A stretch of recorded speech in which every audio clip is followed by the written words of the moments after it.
todas essas questões aqui se conversam claramente com relação ao prazer, ao pecado da carne, né? No seu inconsciente aqui é como se estivesse preso, ou você tivesse que pagar pelos seus pecados. Olá, Câncer! Bons ventos te trazem até aqui. Eu sou Thaís das Almas e você está no canal Rosa do Oriente Ateliê.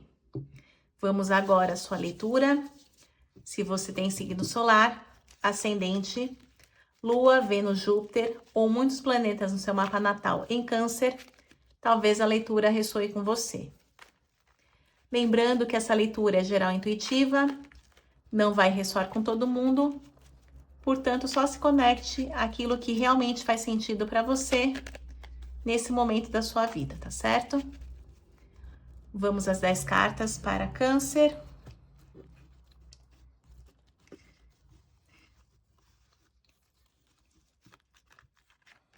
Lembrando também para vocês que no primeiro comentário fixado eu sempre deixo o meu WhatsApp. É o meu contato para que você marque uma leitura particular, caso tenha necessidade, tá certo? 10 cartas, fundo do deck para Câncer, vamos ver. Princesa de Espadas. Qual é a mensagem inicial?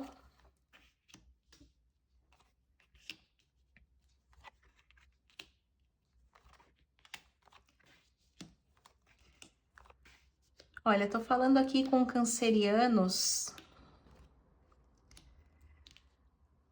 que que sofreram como se fosse uma castração nos seus desejos. Abriu a carta do prazer aqui para essa mesa.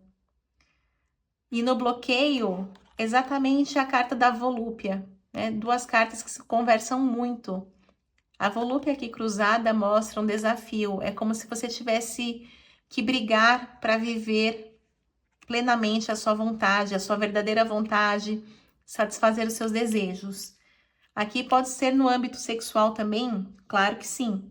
Então, pode ser uma pessoa, aí um canceriano, uma canceriana, que foi muito tolhida durante a sua vida, né? A castração é nesse sentido, de você não conseguir viver e experimentar o mundo, né? Conforme o seu desejo. Vem aqui a carta do Hierofante no mental, e essa carta relacionada a essa mesa, ela fala muito sobre dogmas.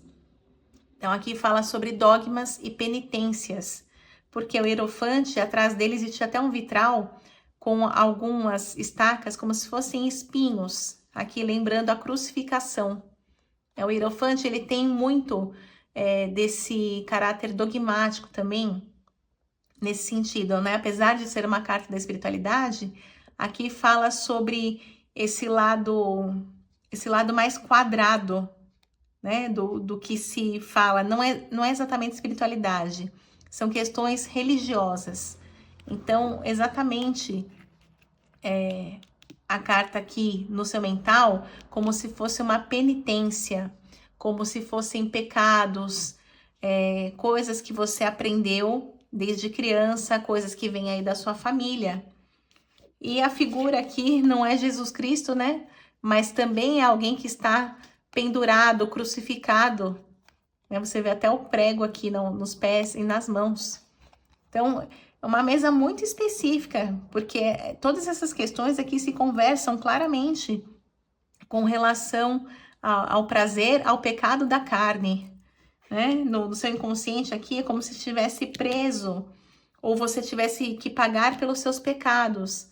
Então, pode ser uma pessoa que tem alguma questão forte com a sua sexualidade.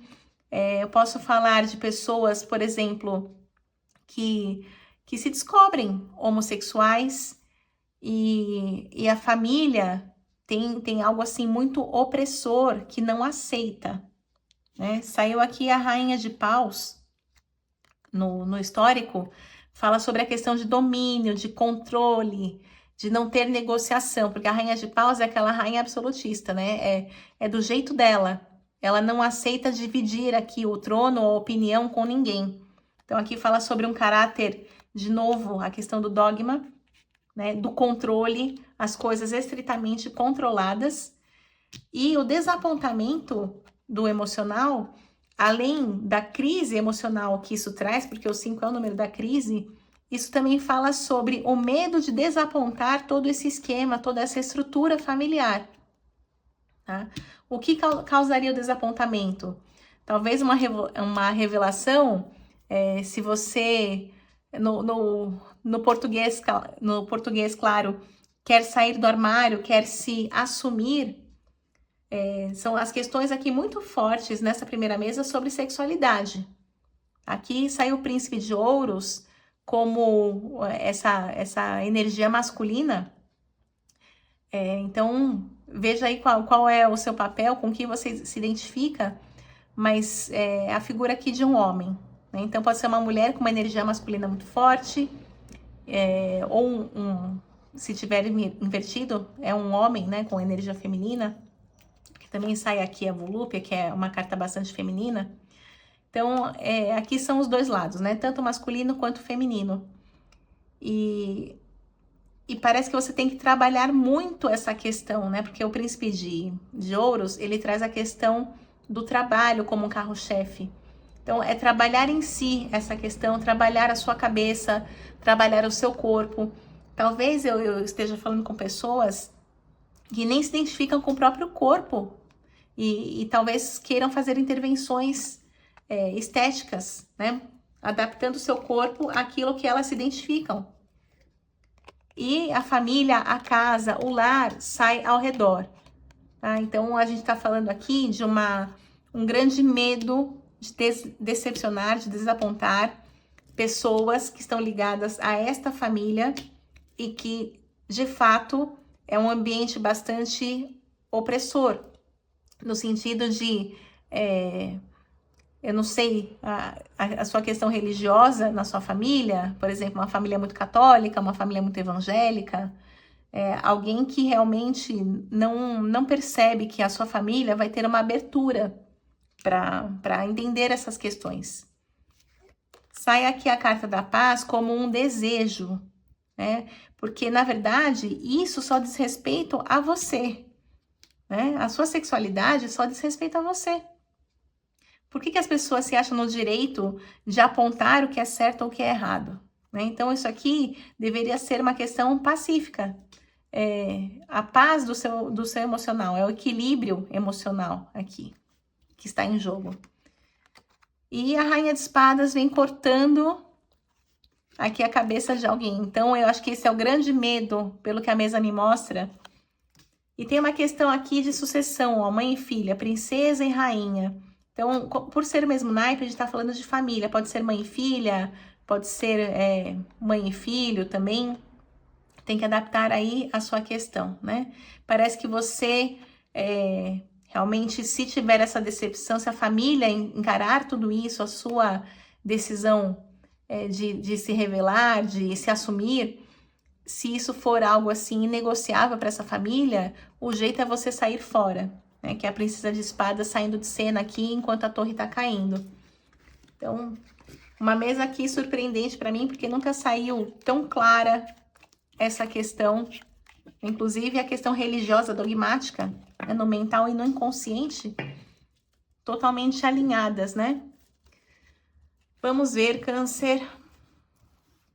O que mais o tarô mostra? Quais são as tendências dessa questão para Câncer?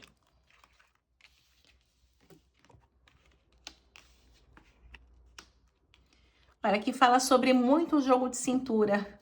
O mago praticamente está fazendo mágica, né? Aqui é como se você tivesse que trazer muitos argumentos, entender profundamente a sua escolha, as suas questões, não só o pessoal, mas também o social, sabe? Os seus direitos como cidadão ou cidadã. Isso aqui é o mago falando sobre você ter armas para lutar. E isso provocar uma mudança e te trazer ganhos. É como se você tivesse aqui que lutar para ter ganhos. Aqui é um ganho de respeito, aqui é um ganho também de responsabilidade, né? Porque é um passo que você dá e que não volta atrás. A questão de se assumir, né? Então, o ganho de respeito, o ganho de apoio. Então, são muitos ganhos aqui que você tem que trabalhar com relação a esta questão, Câncer. O que mais? Olha aí, disputa. Tem o momento da solidão, né?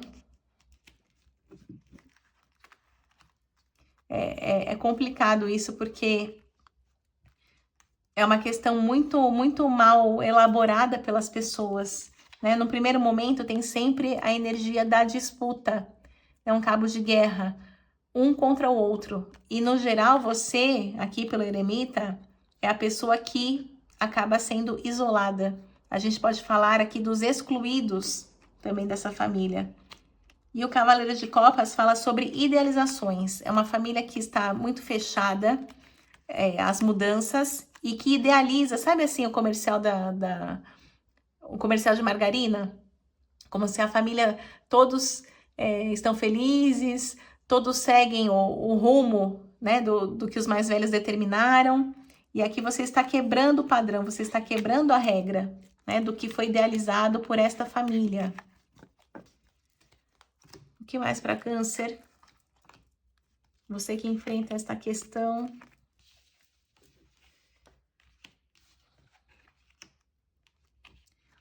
Olha, tem que colocar na balança.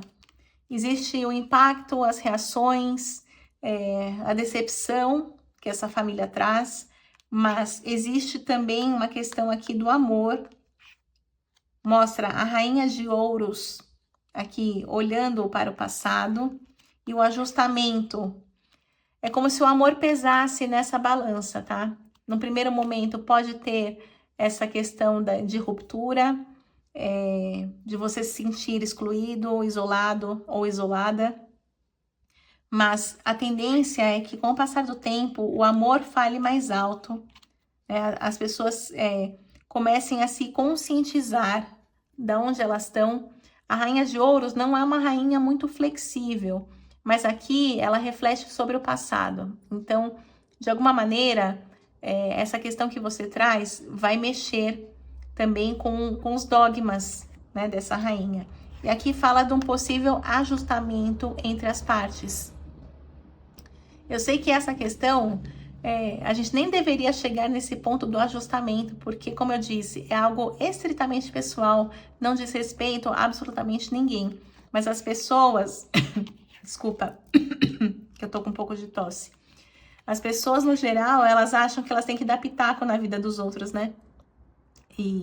E aí, para manter aqui os vínculos afetivos, existe essa fase de você ter que dar satisfação, de ter que se defender, ter que argumentar, algo que é muito pessoal, né? Mas a gente, eu sempre digo assim que existe o ideal, dentro do ideal existe o real, e dentro do real existe o possível.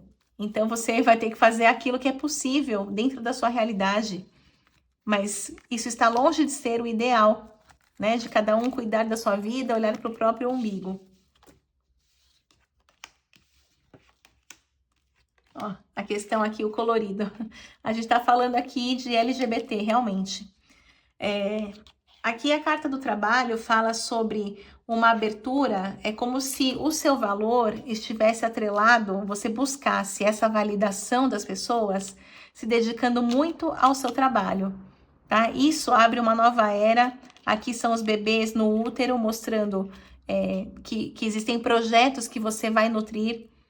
E essa questão LGBT, por essa carta aqui colorida do arco-íris, fala sobre você ser alguém importante, você se empoderar, inclusive socialmente nessa questão. Talvez você até trabalhe com essa questão, tá? Você tem lugar de fala para trabalhar essa questão que pode ser, inclusive, o lugar que o LGBT, as pessoas LGBT, vão ocupar na sociedade. Então, me parece que, de alguma maneira, eu não sei se artisticamente, ou nos bastidores, ou na questão, por exemplo, do direito, LGBT, você tem chances de se destacar.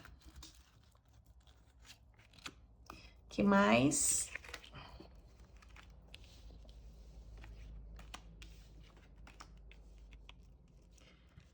Olha, aqui fala sobre a conclusão, pode ser o encerramento de uma etapa, como sai a Princesa de Ouros e o Cavaleiro de Ouros. Me vem essa energia, talvez você queira se assumir nesse momento, você esperou tanto tempo, porque você está num relacionamento sério com uma pessoa. Vem energia de casal aqui, tá? Então, por mais que você no primeiro momento se sinta sozinho ou sozinha, isolado com relação à sua família, né, o impacto do que tudo isso traz, aqui a conclusão vem no sentido de um fechamento. Existe uma energia de afinidade, existe aqui uma parceria, as mãos estão dadas, né? Então, por ser o mesmo naipe, a gente está falando aqui de um casal realmente. Alguém que tem muita afinidade. E eu acho que esse pode ser o gatilho para que você tome essa decisão e realmente se assuma para conseguir viver esse amor e ser feliz. Olha, são os momentos de oscilação, né? Tudo que você vai enfrentar aí na sua jornada, a dor que o preconceito traz. O As de Espadas fala que você sempre tem que lutar, sempre tem que ter fé, acreditar em si, que você não está fazendo absolutamente nada de errado. E as questões de derrota, esse derrotismo de pensar que parece que você tem que sempre se provar em dobro, né? As pessoas parecem que só conseguem olhar para você ou te dar valor se você fizer muito mais, entregar muito acima do que as outras pessoas entregam. Isso acaba aparecendo sim no seu caminho. Olha, opressão, as pessoas tentando oprimir, calar, esconder. Mas, de novo, energia aqui, príncipe e princesa. Eu acho que você não está sozinho ou sozinha nessa jornada, tá? Então, é um enfrentamento em conjunto dessa opressão que vem. Talvez o seu par tenha passado já exatamente por essa experiência, ou esteja passando, se vocês querem assumir, né? Não sei qual é a posição do par, se já está assumido ou vai assumir ainda. Olha, tem que tomar... Aqui fala sobre o equilíbrio, você equilibrar muito o seu mental, sabe? Trabalhar, inclusive psicologicamente, no seu reconhecimento, como você se vê no mundo, que lugar você ocupa. Aqui fala a questão do ego, então é você em primeiro lugar. E a crueldade que vem com relação aos comentários, ao preconceito das pessoas. Saber lidar com essas questões, ó. Isso acaba interferindo, a carta da interferência para você, porque sempre vem alguém para dar um pitaco, ou para fazer um julgamento, ou constranger. Aqui a carta da abundância fala sobre dar um próximo passo na sua vida. A carta da abundância tá ligada ao seu relacionamento, né? O relacionamento amoroso, aí ao par que você tem ao seu lado, e também as questões de prosperidade, né? Do seu trabalho. Então, com relação a você e o seu par, com relação ao trabalho, tudo ok, tá? A briga, mesmo o domínio, é sempre pelo seu lugar de fala, é sempre para que as pessoas não te apontem, não te diminuam, porque ninguém tem o direito de fazer isso. Vamos para os conselhos finais. Para você que está enfrentando essa barra, ou que pretende enfrentar essa barra, né? Olha, aqui a carta da luxúria fala sobre muitas águas presas no emocional. Então, toda essa questão, principalmente com relação à sua mãe, tá? Vem aqui o príncipe representando você. Pode ser um príncipe ou uma princesa, depende aí da sua questão, né? Mas é como se vocês tivessem que se ajustar ou lavar a roupa suja, sabe? Aqui é como se você não tivesse papas na língua, você acaba colocando para fora tudo que você carrega do seu emocional, tá? Com relação à sua mãe. Para alguns, a mãe será a grande antagonista, para outros, a mãe será a confidente, né? A mulher que acolhe. E aí o pai seria a figura opressora, tá? Então adapte aí, porque é uma leitura coletiva, mas siga em frente, sempre pensando que você não está fazendo absolutamente nada contra ninguém. É o seu direito, é a sua escolha, é a sua natureza. Respeite-se, ame-se em primeiro lugar, tá certo? Então, finalizo aqui agradecendo a você que me acompanhou. Assim eu levo adiante o trabalho junto à espiritualidade. Finalizo também com as palavras da cigana Rosa do Oriente, que os bons ventos do Oriente sempre soprem a teu favor. Maktub já estava escrito. Um beijo e até o próximo vídeo.